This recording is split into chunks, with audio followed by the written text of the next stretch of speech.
नमस्कार बच्चों, आज हम कक्षा छठी की पूरक पाठ्यपुस्तक बाल राम कथा से अवधपुरी में राम पाठ का अध्ययन करेंगे। बच्चे ध्यान से देखिए।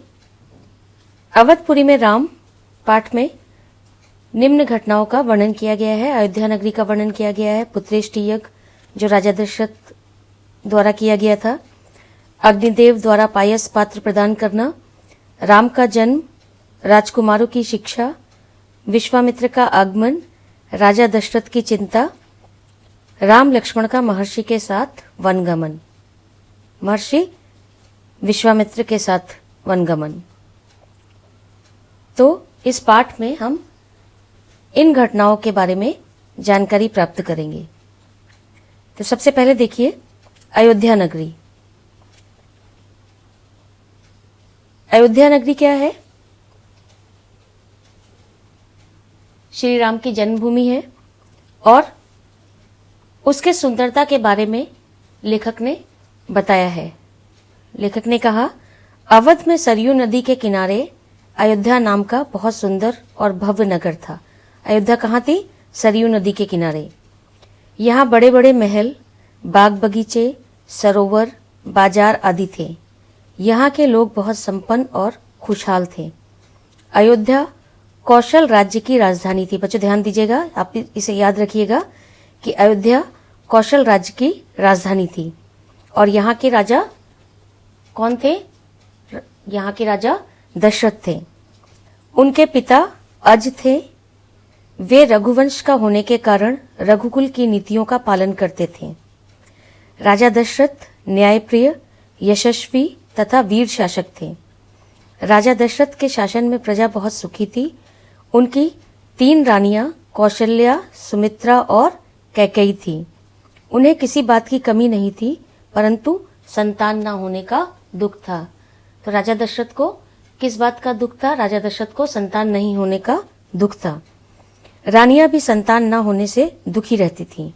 राजा दशरथ की चिंता बढ़ती जा रही थी क्योंकि उनके कोई भी पुत्र नहीं था और इसी चिंता में वे घुले जा रहे थे। आगे चलते हैं। देखिए, पुत्र प्राप्ति के लिए पुत्रेष्टि यज्ञ। राजा दशरथ ने अपनी चिंता के बारे में वशिष्ठ मुनि से चर्चा की। उन्होंने दशरथ को पुत्रेष्टि यज्ञ कराने की सलाह दी। यह यज्ञ महान तपस्वी ऋष्यशृंग की देखरेख में हुआ। यज्ञशाला सरयू नदी के किनारे बनाई गई। इस यज्ञ में अंतिम आहुति राजा दशरथ ने दी। यज्ञ पूरा होने पर अग्नि देवता ने महाराज दशरथ को आशीर्वाद दिया। इसके बाद देखते हैं बच्चों, ध्यान से देखिए। अग्निदेव द्वारा पायस पात्र प्रदान करना। पायस माने खीर, खीर का पात्र जो है देना। भक्तिपूर्ण आहुतियों से प्रसन्न होकर अग्निदेव स्वयं प्रकट हुए और उन्होंने राजा दशरथ को खीर का पात्र दिया और राजा दशरथ को अपनी तीनों पत्नियों में बांटने के लिए कहा। राजा दशरथ को उन्होंने कहा कि ये खीर जो है आप अपनी तीनों पत्नियों में बांट दीजिए। अब आगे की घटना देखते हैं। राजा दशरथ ने क्या किया? राजा दशरथ ने खीर ले जाकर अपनी तीनों रानियों को दिया और तीनों रानियों के बीच जो है खीर बांट दी। प्रसाद ग्रहण करने के परिणाम स्वरूप तीनों रानियां गर्भवती हो गई। अब जो है राम जन्म। कुछ समय बाद दशरथ की इच्छा पूरी हुई। तीनों रानियां पुत्रवती हुई। महारानी कौशल्या ने चैत्र माह की नवमी के दिन राम को जन्म दिया। राम का जन्म कब हुआ है? चैत्र माह की नवमी के दिन, जिसे आप लोगों ने देखा है रामनवमी हम लोग मनाते हैं। रानी सुमित्रा के 2 पुत्र हुए, लक्ष्मण और शत्रुघ्न। रानी कैकेयी के पुत्र का नाम भरत रखा गया। राजमहल में खुशियां छा गई क्योंकि राजा दशरथ के बहुत दिनों से कोई संतान नहीं थी और जब तीनों रानियों ने पुत्रों को जन्म दिया तो राजमहल में खुशियां छा गईं। अब आगे जो है इस पाठ में राजकुमारों की शिक्षा का वर्णन किया गया है कि राजकुमारों ने कितनी जल्दी जो है शिक्षा ग्रहण कर ली थी। चारों राजकुमार धीरे धीरे बड़े हुए। चारों भाइयों में आपस में बहुत प्रेम था। बड़े होने पर राजकुमारों को गुरुकुल भेजा गया। वहां सबने शास्त्रों का अध्ययन किया, शस्त्र विद्या सीखी। जल्द ही वे सब विद्याओं में पारंगत हो गए। चारों राजकुमार गुणवान, बुद्धिमान तथा कुशल थे। अपने गुरुजनों से उन्होंने शीघ्र ही सारी विद्याएं सीख ली। राम इसमें सर्वोपरि थे। वे शालीन, विवेकशील व न्यायप्रिय थे। राजा दशरथ को राम ज्येष्ठ पुत्र होने के कारण और अपने गुणों के कारण सबसे अधिक प्रिय थे। ज्येष्ठ माने बड़ा। राम जो है चारों भाइयों में सबसे बड़े थे और राजा दशरथ को बहुत प्रिय थे। तो बड़े होने के कारण भी प्रिय थे और उनमें जो गुण थे, उनकी जो क्वालिटीज थी, उनके कारण भी जो है राम जो है अधिक प्रिय थे। अब जो है इसमें अगली घटना क्या आती है? विश्वामित्र का आगमन। एक दिन सभी जो है राजमहल में बैठे विचार विमर्श कर रहे थे और विश्वामित्र का आगमन होता है। अयोध्या के राजमहल में राजकुमारों की विवाह के बारे में मंत्रणा चल रही थी। इसी बीच महर्षि विश्वामित्र वहां पधारे। विश्वामित्र स्वयं राजा थे, पर उन्होंने राजपाट छोड़कर संन्यास ग्रहण कर लिया था। अब वे अपने सिद्धाश्रम नामक आश्रम में रहने लगे थे। विश्वामित्र सिद्धि के लिए यज्ञ कर रहे थे। राजा दशरथ ने उन्हें ऊंचा आसन दिया और उनके आने का कारण पूछा। बहुत समय पहले दशरथ ने मुनि को वचन दिया था कि जो वे मांगेंगे उन्हें अवश्य मिलेगा। अब आगे देखते हैं क्या घटना होती है कि मुनि ने, जब राजा दशरथ ने मुनि के आने का कारण पूछा तो मुनि ने कहा कि मैं सिद्धि के लिए यज्ञ कर रहा हूं और उस यज्ञ में राक्षस आकर बाधा डाल रहे हैं। उन राक्षसों को आपका ज्येष्ठ पुत्र राम मार सकता है, इसलिए यज्ञ की रक्षा के लिए अपने ज्येष्ठ पुत्र राम को मुझे दे दे ताकि यज्ञ पूरा हो सके। बच्चे ध्यान से सुनिएगा। जब राजा दशरथ ने यह बात सुनी तो वो काफी दुविधा में पड़ गए। राजा दशरथ ने कहा, मेरा राम तो अभी केवल 16 वर्ष का ही है, वह राक्षसों से कैसे लड़ेगा?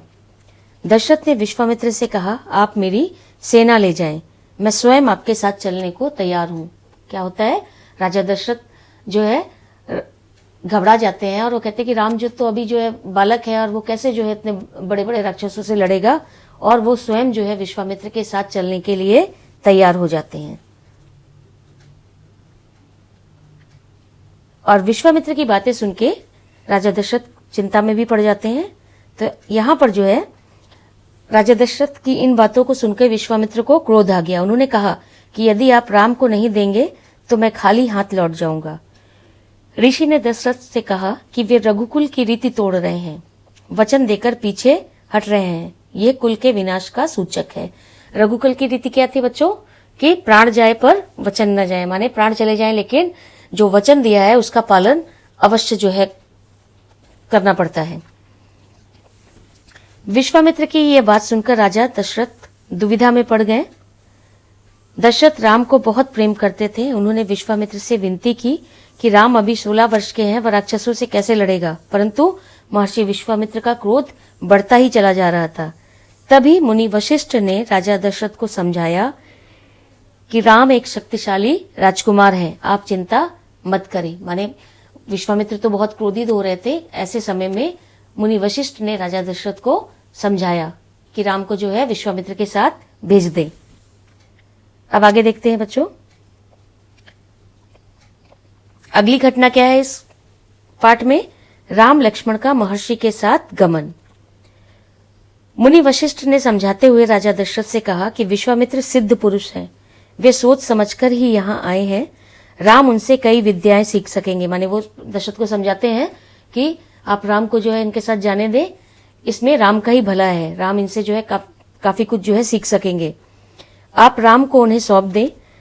दशरथ को राम की चिंता थी, इसलिए उन्होंने लक्ष्मण को भी राम के साथ भेज दिया। राजा दशरथ ने विश्वामित्र से लक्ष्मण को भी साथ ले जाने का आग्रह किया और महर्षि ने उसे स्वीकार कर लिया।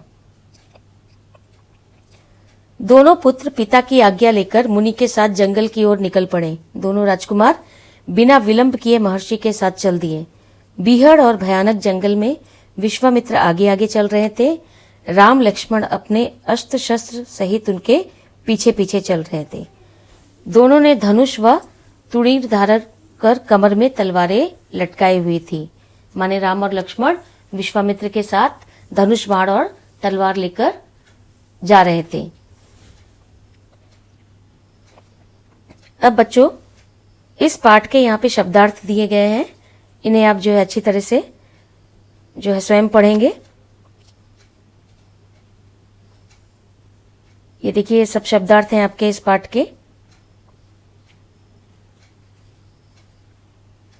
इसके बाद भी अगर आपको कोई शब्दार्थ नहीं समझ में आता है तो आप मुझे जो है बताएंगे।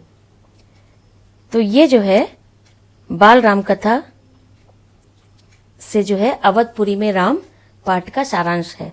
तो बच्चों, आशा करते हैं ये पाठ आपको अच्छी तरह से समझ में आ गया होगा।